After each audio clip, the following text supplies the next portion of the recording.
Everybody, I am Naufal. Welcome to my channel. Today we are going to discuss regarding chest physiotherapy and postural drainage. So, chest physiotherapy is also known as CPT. Okay. So, what is meant by chest physiotherapy? Chest physiotherapy means we are giving the physiotherapy to the chest to remove secretions and mucus from the lungs to improve breathing. We are giving physiotherapy to the chest for what? To remove secretions and mucus from the lungs to improve breathing. To improve breathing, we are trying to remove the secretions and mucus from the lungs. That is chest physiotherapy. So, regarding chest physiotherapy, when you have to give or which is the best time to give chest physiotherapy, that is early morning. You will get a question regarding that. The most favorable time to give chest physiotherapy is early morning. And while you are giving the chest physiotherapy, if the patient is complaining regarding pain, what you have to do? Suddenly you have to stop the procedure. That is also a question. While you are giving the chest physiotherapy, patient is complaining regarding severe pain. So what you have to do? You have to stop the procedure. Okay, now we can see regarding the contraindication of the physiotherapy. The contraindication of the chest physiotherapy. Okay, so first one is increased ICP. If the intracranial pressure is increased, that is the pressure inside the cranium, ICP is increased, that is a contraindication. Don't do the chest physiotherapy. And abnormal vital signs. If the vital signs of the patient is abnormal, that is also a contraindication of chest physiotherapy. As well as chest injury is there, that is a contraindication. Chest surgery is there and rib fracture. All these things are contraindication of chest physiotherapy. Increased ICP, abnormal vital signs, chest injury is there because you are giving the physiotherapy in the chest. So, chest injury is a contraindication. Rib fracture and any surgery in the chest physiotherapy is contraindicated. Sometimes you will get the order from the physician to give suction, to give nebulization, to give chest physiotherapy and to give bronchodilator. So, how you will give? According to the priority wise. First what you will give, second what you will give, third what you will give, and at last what you will give. That is also a question for you. So, the right answer is always you have to give bronchodilator first. Okay, first you have to give bronchodilator.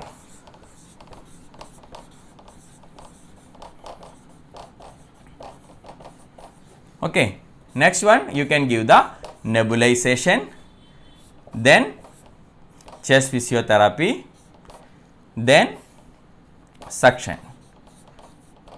Okay, so this is the priority wise order. First you have to give bronchodilator, then nebulization, then chest physiotherapy, then suction. For your exam, they will give first you have to give suction, chest physiotherapy, bronchodilator, nebulization. They will try to confuse you. So, this is the right order. Okay, bronchodilator, nebulization, then chest physiotherapy, then suction. According to this priority, you have to give to the patient.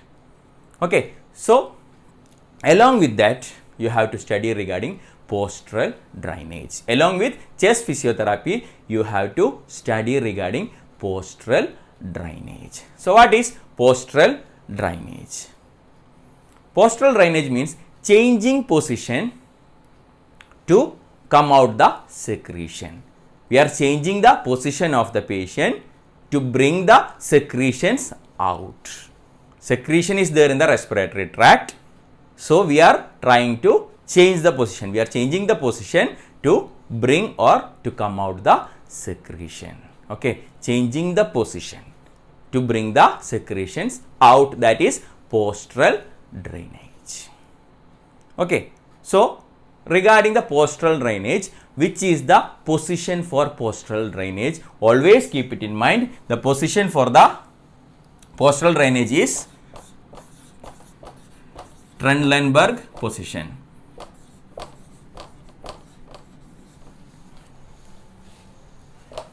The position for the postural drainage is Trendelenburg position. Okay, Trendelenburg position is the position for the postural drainage. Now, specifically sometimes they will ask the question, if the secretion is excess in the upper part of the chest, in the upper part of the lungs, okay, excessive secretion in the upper part of the lungs, what is the position of postural drainage? So, you have to give the answer. If it is in the upper part of the lungs, excessive secretion, the answer is, if it is in the upper part of the lungs, the answer is sitting and leaning forward. That means sitting and bending forward if it is in the upper part of the lungs. And if the secretion is there in the lower part of the lungs, if the secretion is there in the lower part of the lungs, the position is lie on unaffected side. Keep it in mind, lie on unaffected side, not on affected side. You have to lie on unaffected side with Trendelenburg position. Okay, if it is in the lower part, you have to lie on unaffected side with Trendelenburg position. Okay, unaffected side with Trendelenburg position. So, keep it in mind, Trendelenburg position means foot end will be elevated. Okay, foot end will be elevated and head end will be lowered, opposite to the Fowler's position.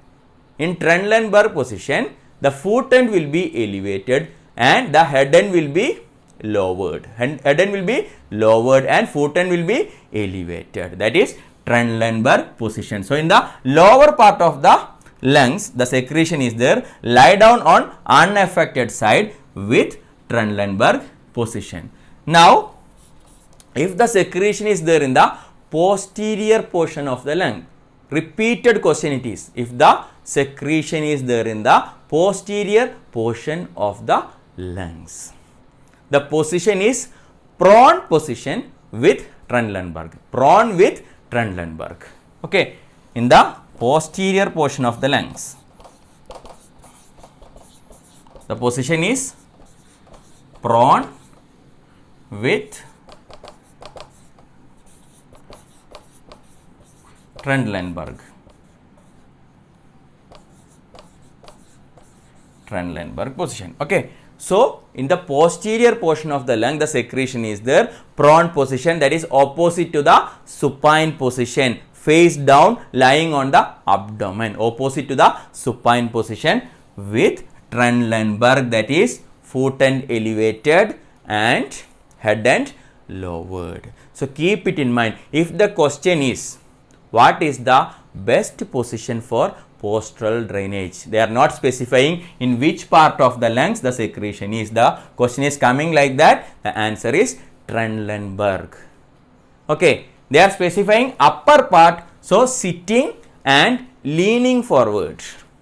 Sitting and leaning forward. But in the lower part, again unaffected side with Trendelenburg. Trendelenburg is coming here.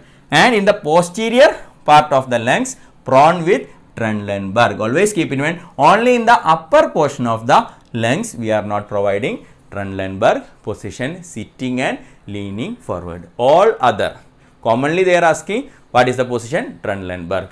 For the lower part, unaffected side, you have to lie down and Trendelenburg. Posterior portion of the lung, prone with Trendelenburg. Clear? So, Trendelenburg position is the common position for the postural drainage. Clear? Now, one more question we have to expect. What is the principle behind postural drainage?